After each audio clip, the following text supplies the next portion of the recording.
Right. So, we had discussed last time the Boltzmann equation, very crucial equation, and I would like to talk today about some consequences of it, specifically a very important consequence, namely the equilibrium distribution.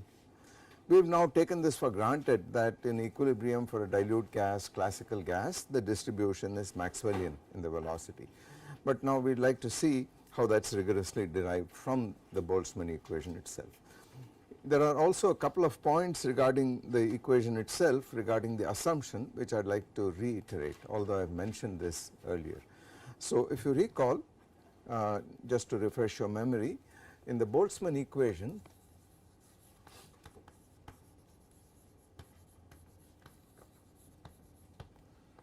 for the one particle density, number density f of r v possibly time, because it is due to collisions and external forces, this is evolving in time. This quantity f of r v t, under the assumption that the gas is dilute and only binary collisions are included. The details of the collision have not been specified, they have been kind of encompassed in a cross section, a differential cross section, for which there is a separate technology to compute that.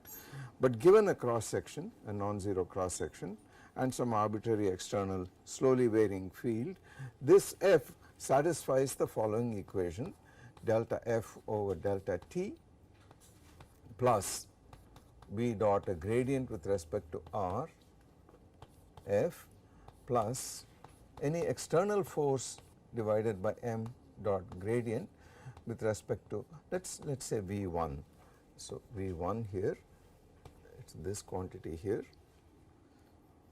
This is equal to, on the right hand side, by definition, the collision integral was equal to this quantity here, and for this Boltzmann derived a formula, okay, and that formula was, this is equal to integral dv2 d3v2 integral d sigma, which depends on which angle you are looking at, times modulus of v2 minus v1, okay, times this factor, yes, times f2 prime f1 prime minus f2 f1 in this fashion, where these are the same function f, but under the following conditions. f1 is shorthand for f of r v1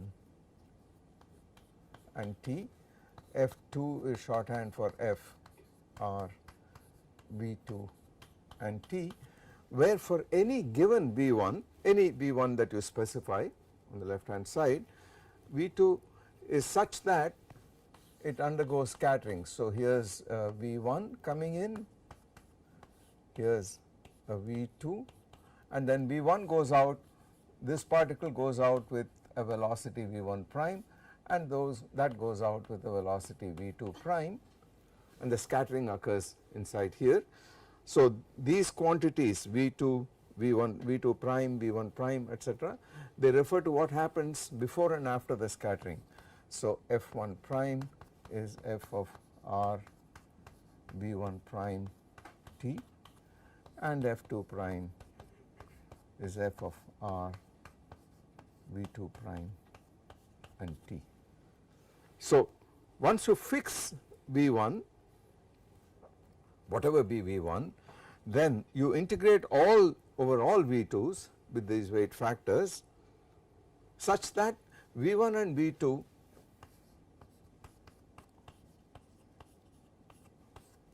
after the scattering process go to v1 prime, v2 prime, with all the conservation that this implies, namely that V1 plus V2 vector is equal to V1 prime plus V2 prime, the squares of all the sums of these two fellows is equal to the sums of those two, etc., etc.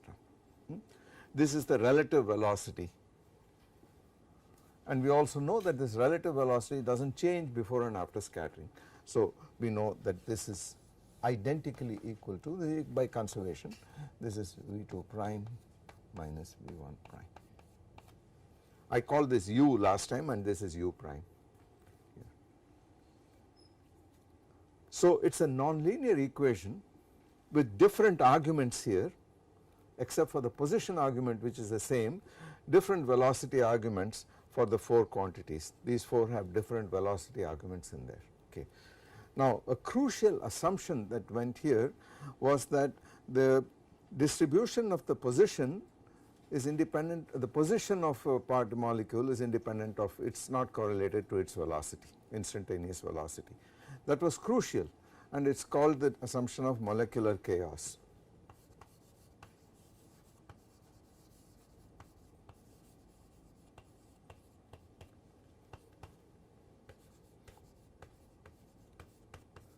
That was an ansatz which Boltzmann used in order to derive this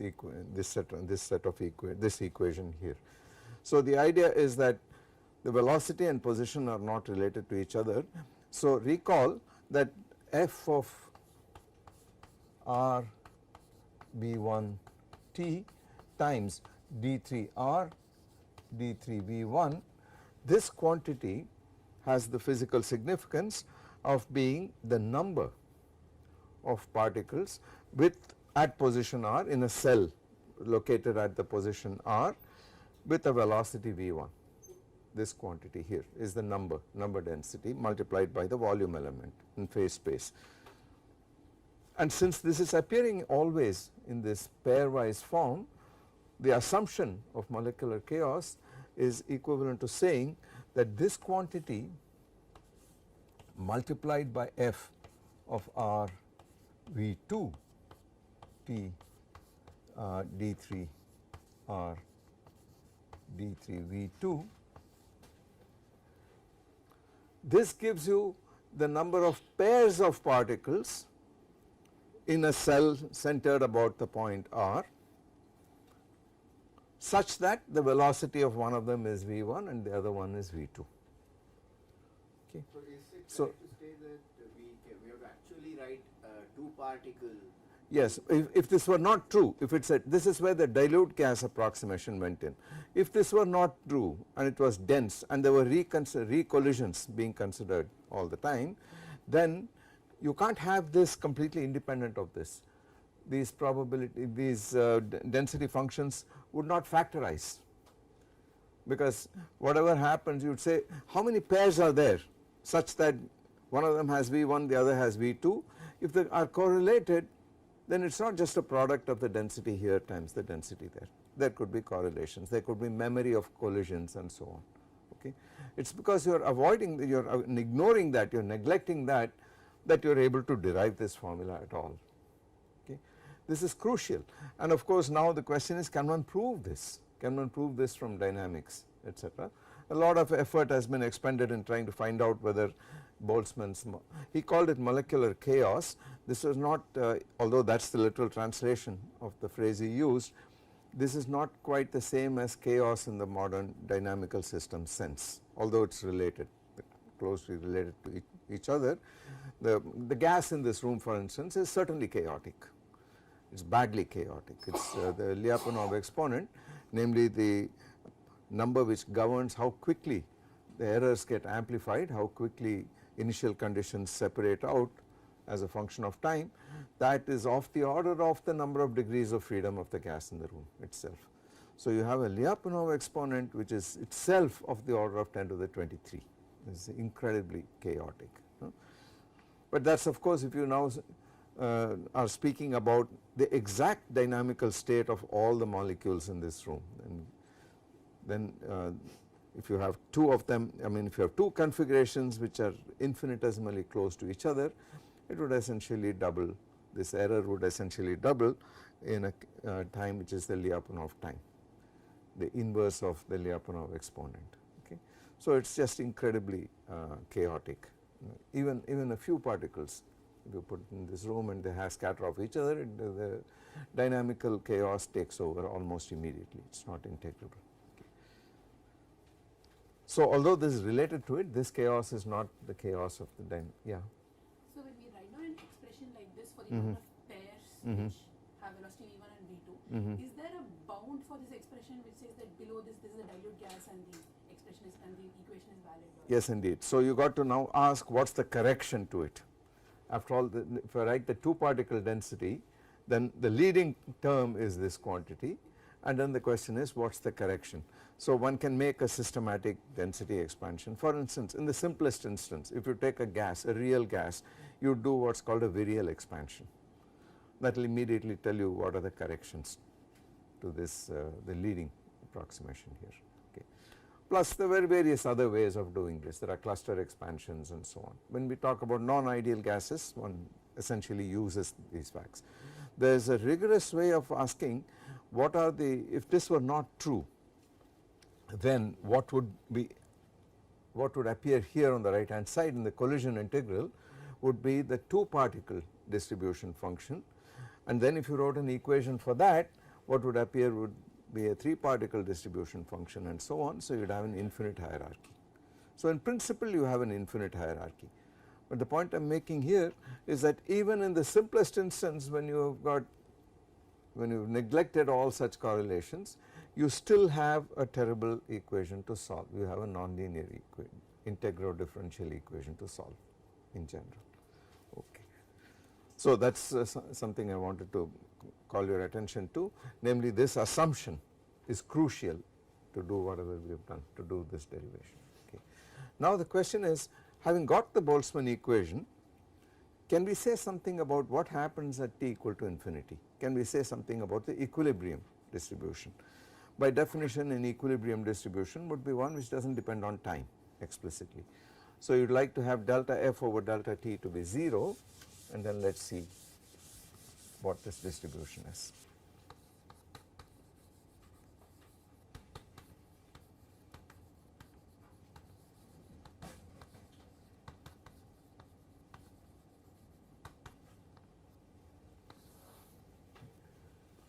Now if you have an equilibrium distribution, delta f over delta t must be equal to 0. Okay. Alternatively, as we have seen from all our previous experience, you could ask, if I take f of r comma v comma t and let t tend to infinity, then I expect to get, if at all an equilibrium exists, I would expect to get an equilibrium distribution. Okay. So let us impose that, and for simplicity let us put the external field to be 0 for the moment. We will come back and see what happens if you apply an external force on the system. So once this is gone, the external force, what breaks translational invariance in the system is an external force. Otherwise in the thermodynamic limit you have translational invariance. So we can assume f, if there is an equilibrium distribution, to be independent not only of time in this fashion but also of r. So I expect that the equilibrium distribution, if such a distribution exists, would be independent of r. So what happens then?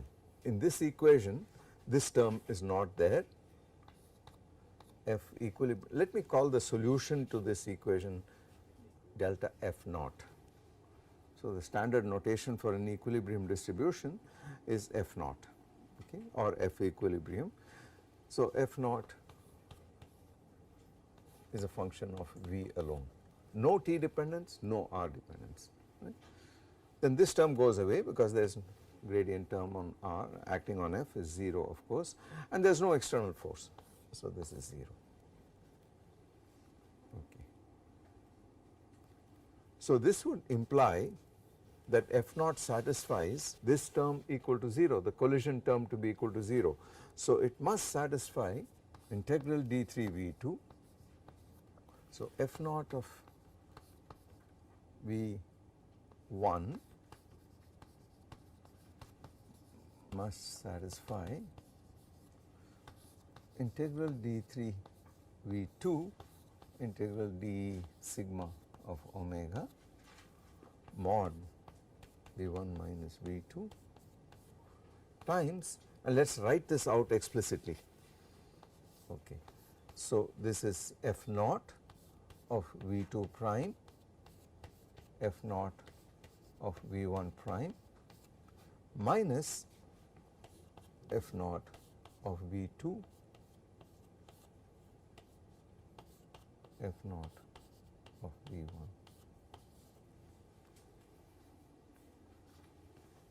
equal to 0, because that is delta f naught of V1 over delta t, and that is 0. So, for every V1 this function must satisfy this equation here. Okay. Whatever be the scattering, whatever be the scattering. Now, of course, we can write one solution down by inspection, and that is to say, if this quantity is 0, this bracket is 0, where V1, V2, V1 prime, V2 prime are related by a scattering event, non-zero cross section with a non-zero cross section, otherwise this one would vanish. So, if there is genuine scattering, if the cross section is not 0, there is really collisions and some scattering, then if this bracket vanishes, then that is a solution, and then we should now further examine to see what sort of solution it possibly is. So, let us write that out. So, sufficiency condition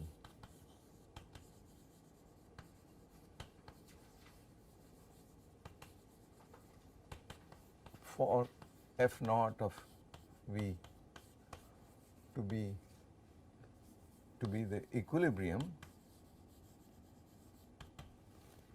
solution is the following: f naught of V2 prime, f naught of V1 prime minus f naught of V2 f naught of V1 equal to 0, where V1, V2, V1 prime, V2 prime are related by a scattering, non-zero scattering cross section. Okay. So, that is always at the back of our mind. So, let me draw that picture where these fellows are in this fashion.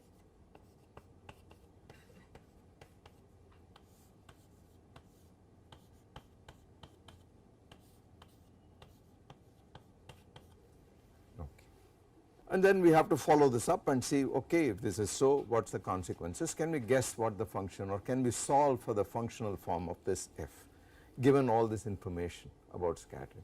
That is one possibility. Okay.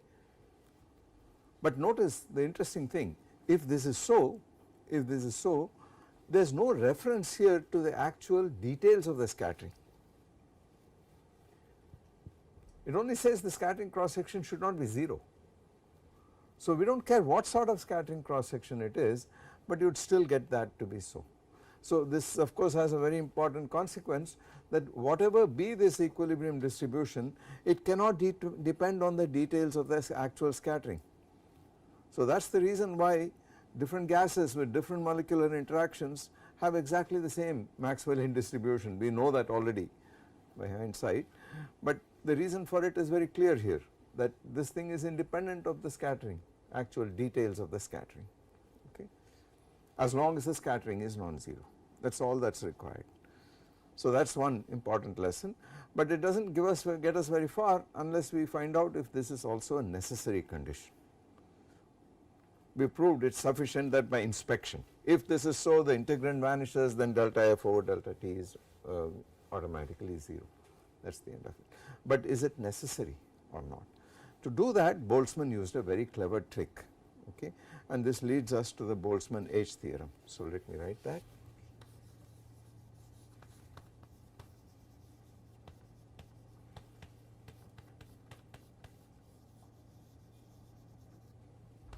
Okay.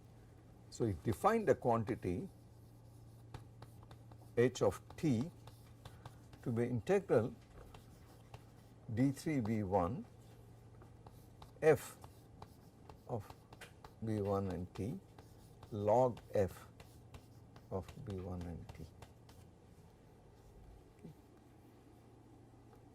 where f obeys the Boltzmann equation. Okay. So, define this where f of B1 t satisfies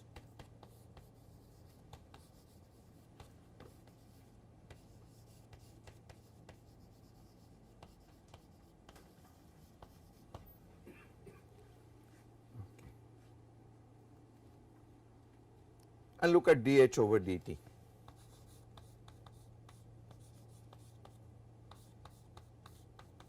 Its integral d3v1, the derivative of this quantity here, but that is a function of v and t. So the derivative would be delta over delta t plus v dot grad, but this is independent of r.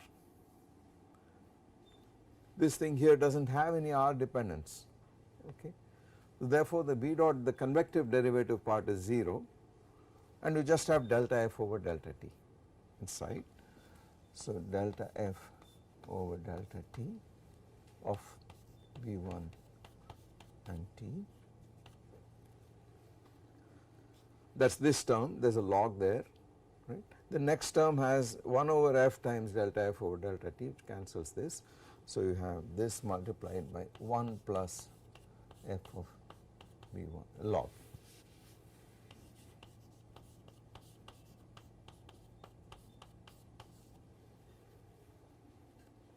Okay.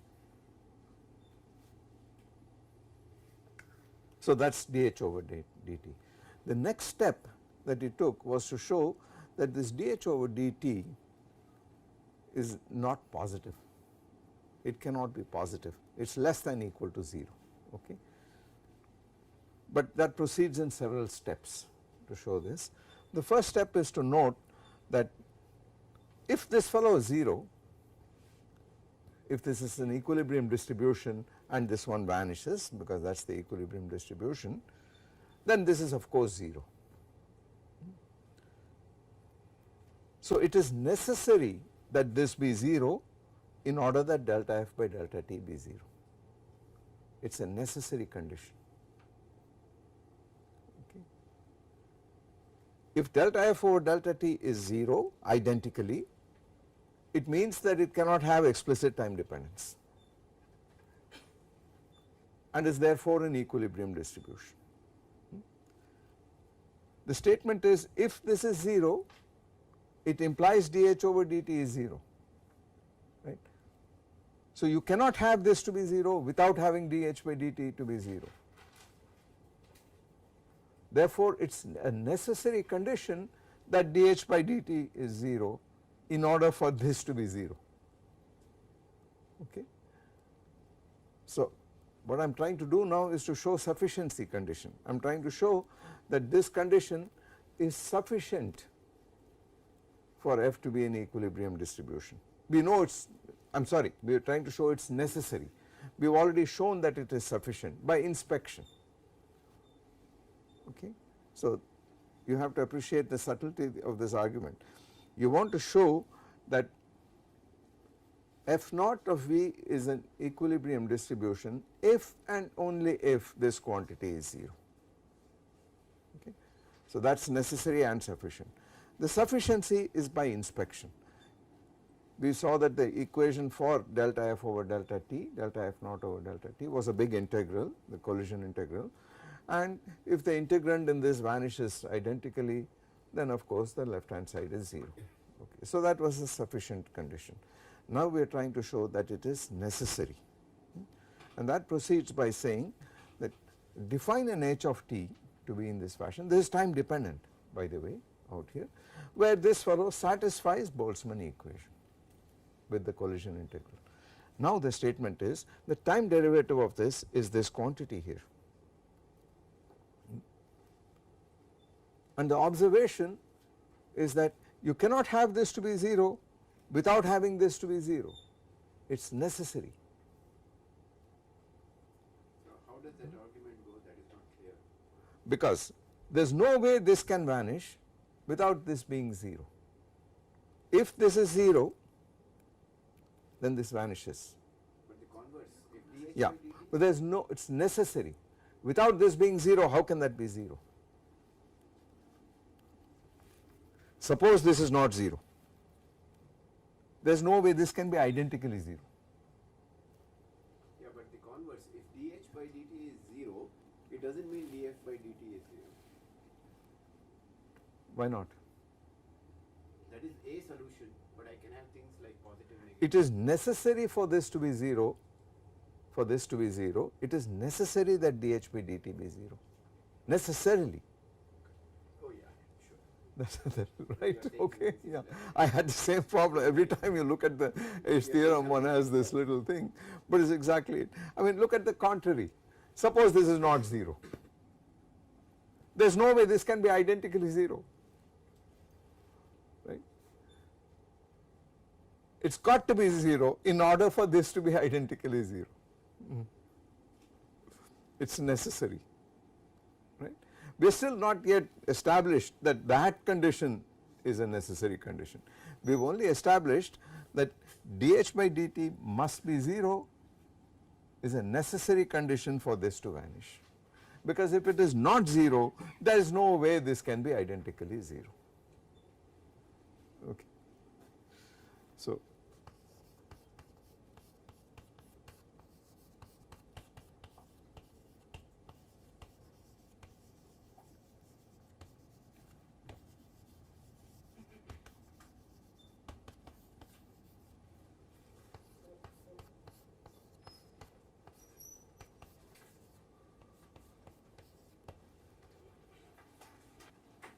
now let us see what that implies. We have already said that f of V1t satisfies the Boltzmann equation. So I am going to put that in here, in this here. So this means, let us write it out, this means that for delta f by delta t I am going to put in the collision integral, right.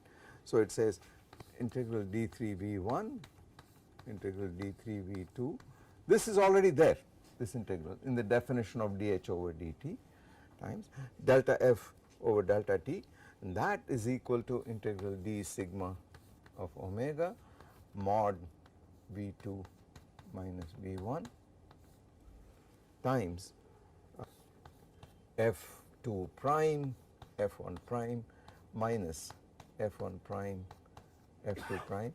Actually it is a little back, No prime. sorry, no prime, f1 f2 f1, a little bit of a messed up notation. You see, once you put a 0 here, there is nothing to do with 1 and 2, the velocities, so I am stuck for notation. These are all f zeros F equilibrium. of the f, I should really write f superscript equilibrium or something like that, but okay, I was too lazy to do that. So this quantity, that was this portion, I hope we have not left out anything in it, times 1 plus log f, this is V1, so this is F1, the V1 equal to 0. This is now a necessary condition, because this equal to 0 was a necessary condition. I substitute from the Boltzmann equation for this quantity, and that whole, this double integral being equal to 0 is a necessary condition for this thing to be an equilibrium distribution with argument V1, okay. It is the same function everywhere, only the argument changes everywhere. But now in any scattering event you can interchange V1 and V2 and no physics changes, because what appears here is V2 minus V1 modulus, and the scattering event does not change. Under the event V1 V2 the same scattering cross section appears always. So I do the same thing with an interchange of 1 and 2, V1 and V2. This remains the same, this remains the same,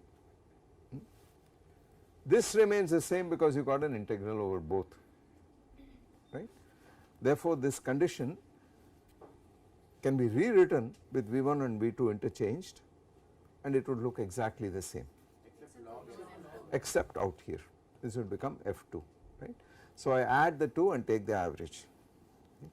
So it says 1/2,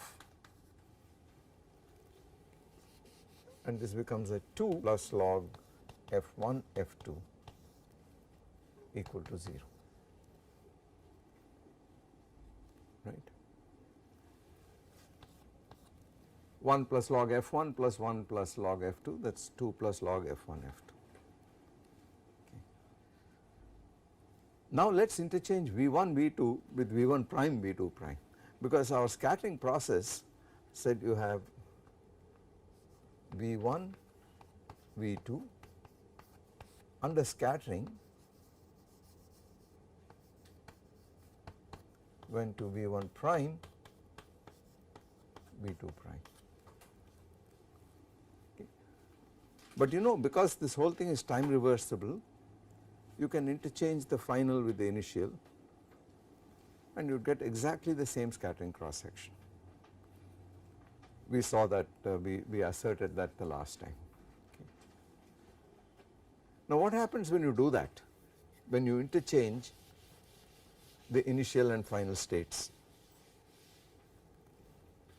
This becomes 1/2 integral d3 v2 prime v1 prime v2 prime integral d sigma prime of omega, that is the reverse process,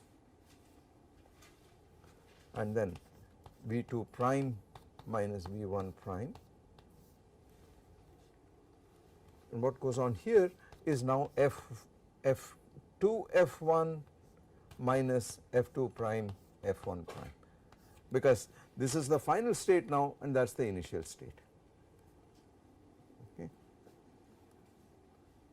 times 2 plus log f2 prime f1 prime, and this must be equal to 0. But then we already saw that under the scattering process d3 v1 d3 v2 is equal to d3 v1 prime d3 v2 prime. If you go to center of mass coordinates, then this becomes d3 capital V d3 little u, and that is the same as d3 capital V prime, which is the same as V, times d3 u prime, which in turn is equal to this, right. So I can actually erase this and write it in this fashion.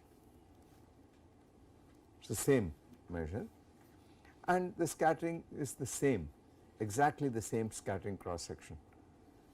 So sigma prime is the same as sigma.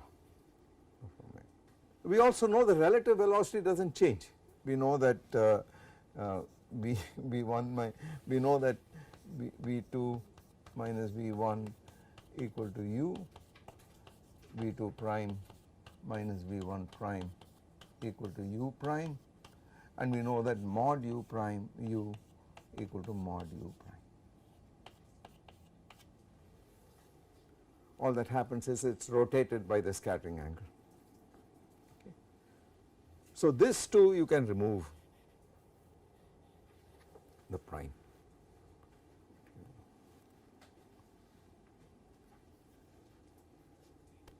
So now this is 0, that is 0, we have done all the manipulations we need.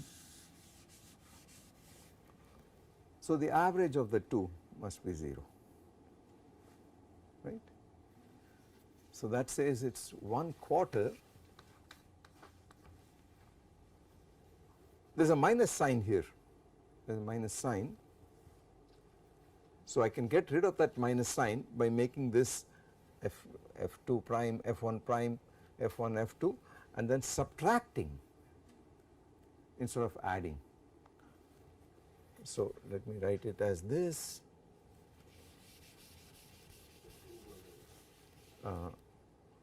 So what goes on inside here is f1 f2 minus 2 minus log f1 prime f2 prime equal to 0. So I kept the plus sign here, but I subtracted this bracket out here, right? And the 2 cancels out.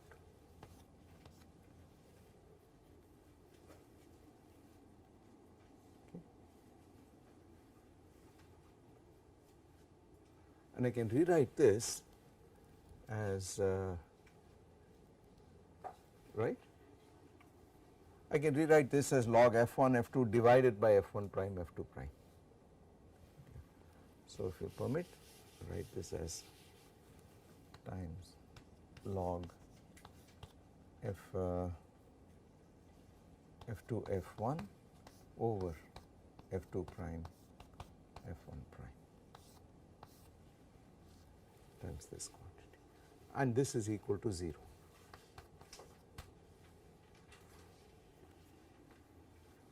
Okay. Now the 1/4 is irrelevant.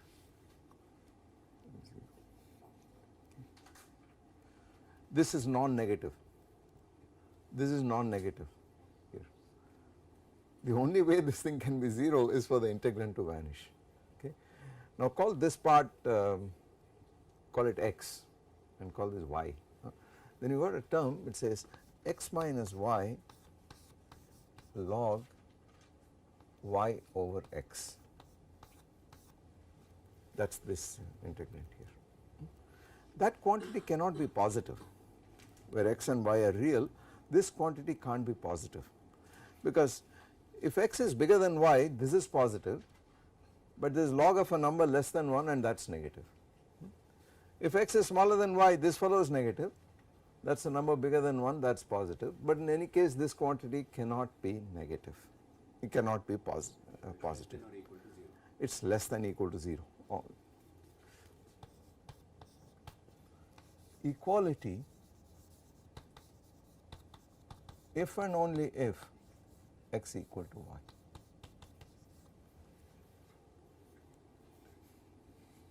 There is no other way.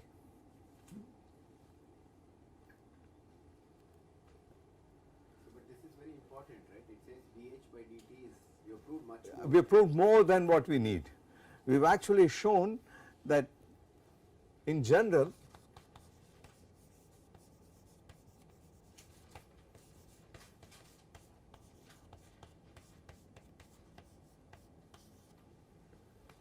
it is less than or equal to 0, and we will see what the less than implies, we will see what it does, because when you are out of equilibrium that is going to play a crucial role.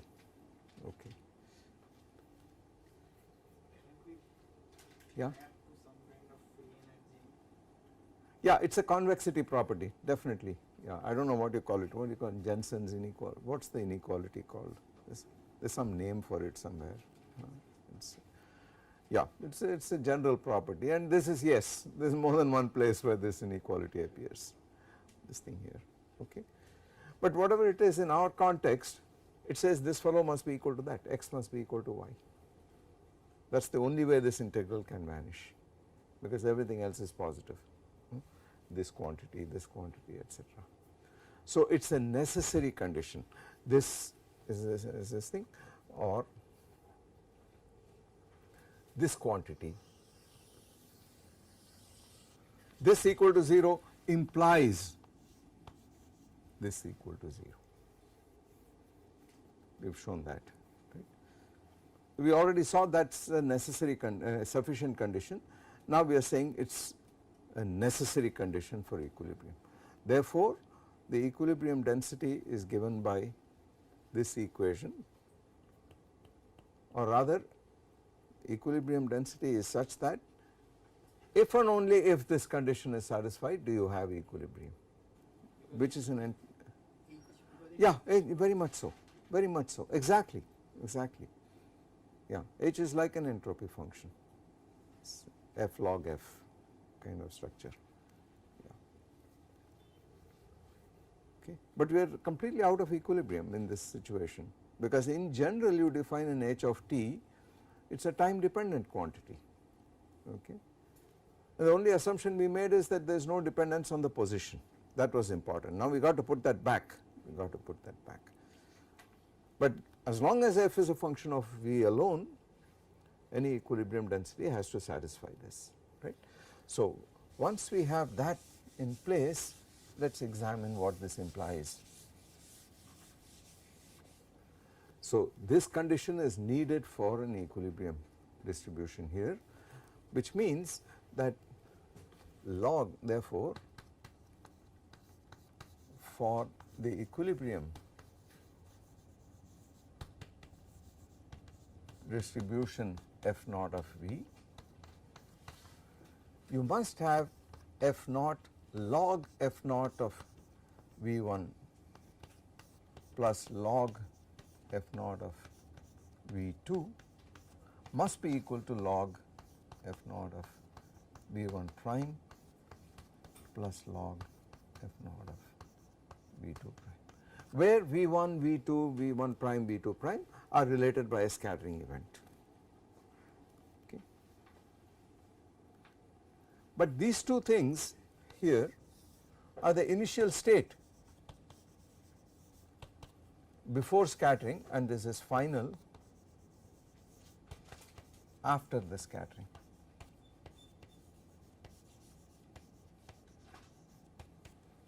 But this is before scattering.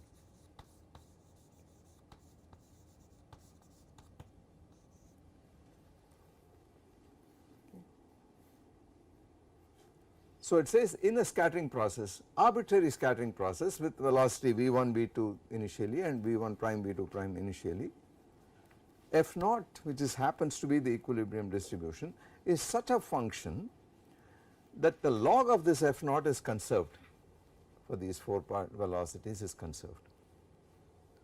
Therefore, log f naught of v must be some constant of the motion which is conserved, depend on some quantity which is conserved under this.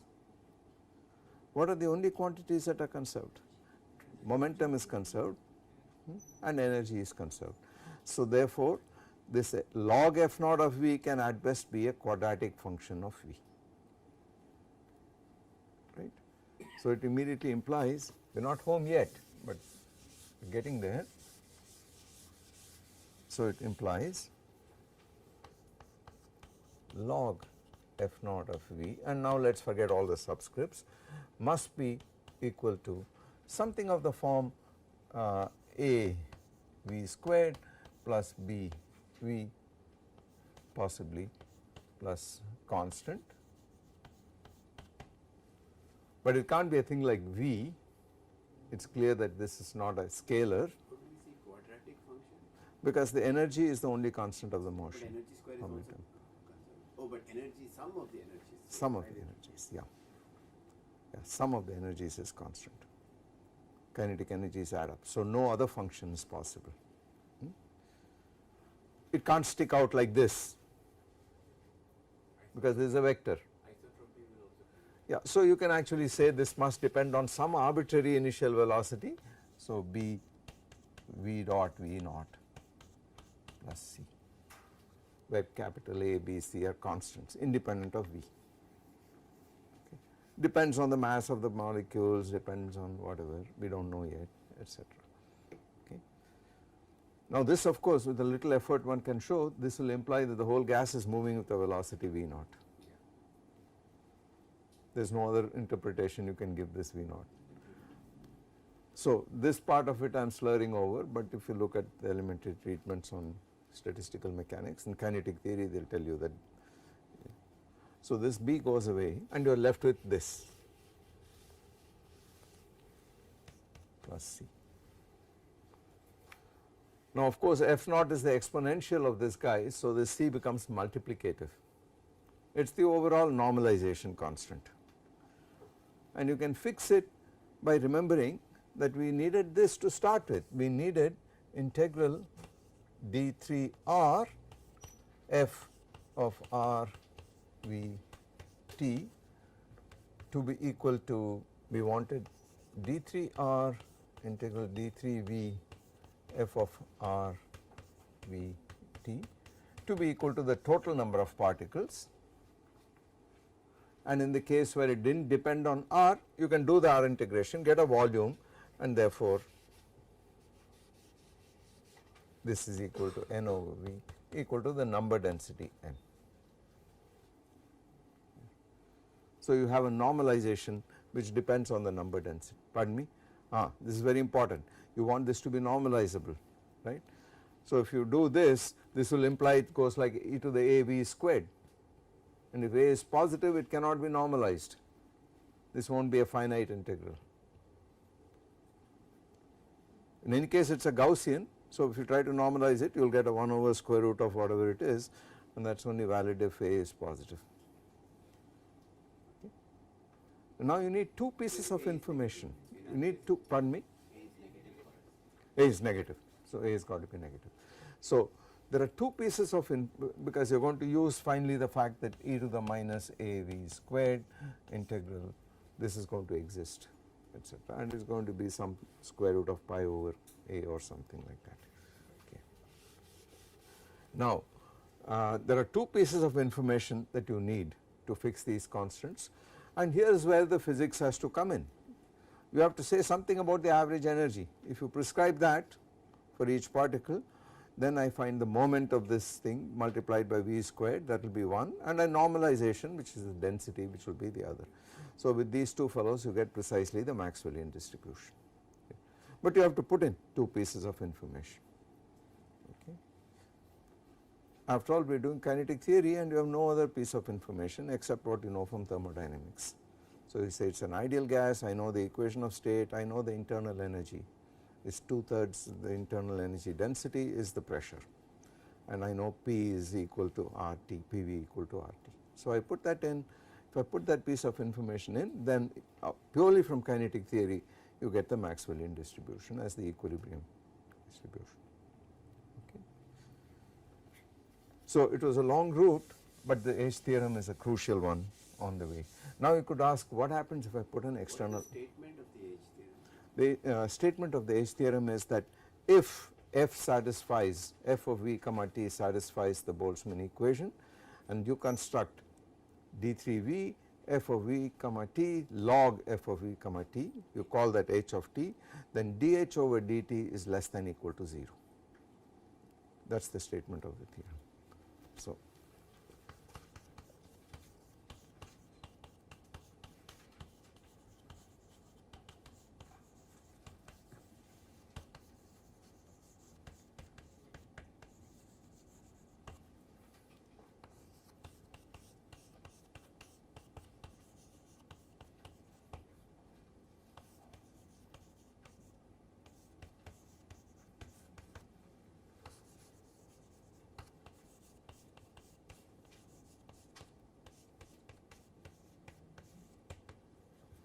this is the H theorem.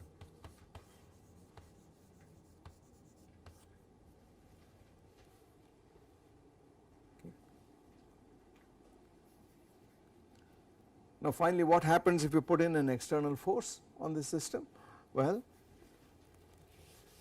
the claim is the following, not surprisingly, and we can see this by verification. The claim is, in that case, f naught of r comma v, if you put in an external force f of r, so external force equal to minus gradient of some potential. I do not want to use v because I used it for the relative velocity, so for the total velocity. So let us say it is derived from a scalar potential.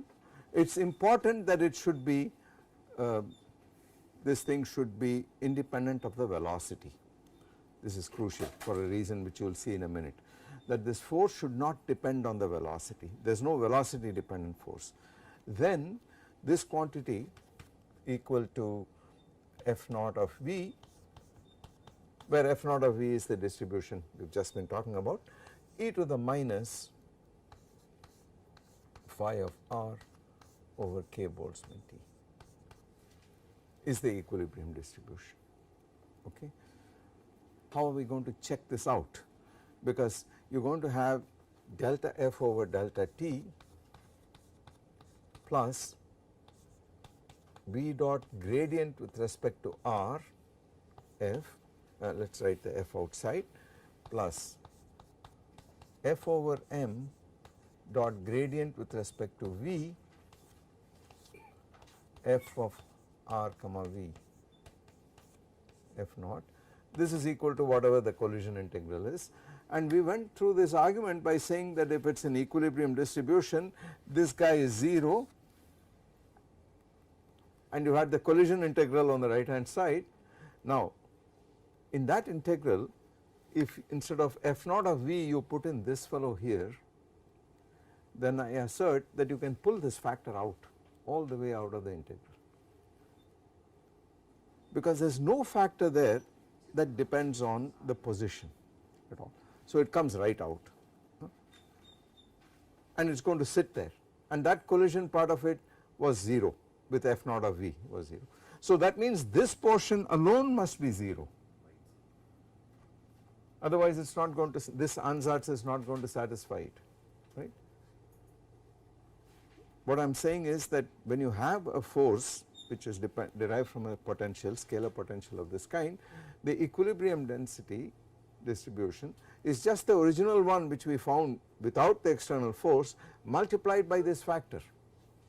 There is some normalization, suitable d3r of this should be equal to 1, okay. Now the way to argue is, well, if I put that in and this is equilibrium, this term is 0, I put this whole business into this collision integral, this factor comes right out of all the integrals because it doesn't, the scattering cross section does not depend on it, etc., etc. But whatever is left is already been shown to be 0 because f naught of v satisfies that equation. Therefore this must be true. You have to check this now with this solution, but that is a trivial matter, because if you pull this delta gradient with respect to r, you are going to keep the same exponential but bring grad phi downstairs, that is going to be v dot f, and this is going to act on a Gaussian in v.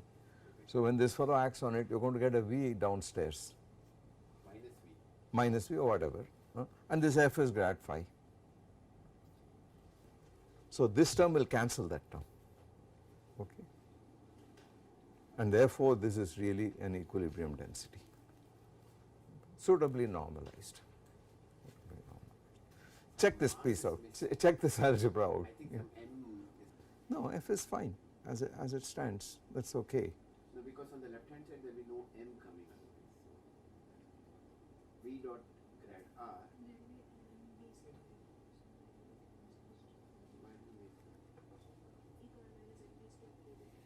Ah. Yes. No, it's okay. I think it is okay, yeah. But there is always this confusion as to what this phi is, Yeah. okay.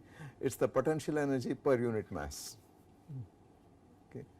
We are so used to saying it is the potential energy, it is potential energy per unit mass, okay. This is the force per unit mass, if you like. So you have to put in some m factor somewhere, so it is like putting in these 2 pi factors or whatever. So I leave it to you to figure this out. I mean the whole physics of the essential point is that to see how this is going to cancel out at all. This is going to pull out, gradient is going to pull out a grad phi times an exponential, but that is f which is already sitting here, and this is going to act on a v squared and pull out a grad v dot f, and they cancel each other. We already know, I mean now we know this is consistent with, you know, after all this fellow here was of the form, this was of the form e to the minus 1/2 mv squared over k Boltzmann t.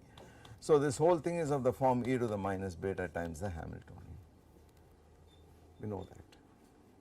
Yeah. Sir, is there something that guarantees the uniqueness of equilibrium? Yeah, because we said this is a necessary and sufficient condition that this vanish, and once that vanishes it says this f naught of v, log f naught of v can only depend on whatever is conserved in the collision process, and that is it, okay. So of course once you put in correlations then the matter becomes very different altogether, okay. So this is the first elementary consequence, that this equilibrium density turns out to be what we know from the canonical ensemble. But this of course now derived purely without making the fundamental postulate of statistical mechanics, but in some sense it has been put in by saying there is the molecular chaos ansatz. But that is a different kind of statement altogether, it is not immediately obvious these two are the same, okay. There is a purely kinetic theory argument here, okay. This was Boltzmann's big contribution. So let me stop here today.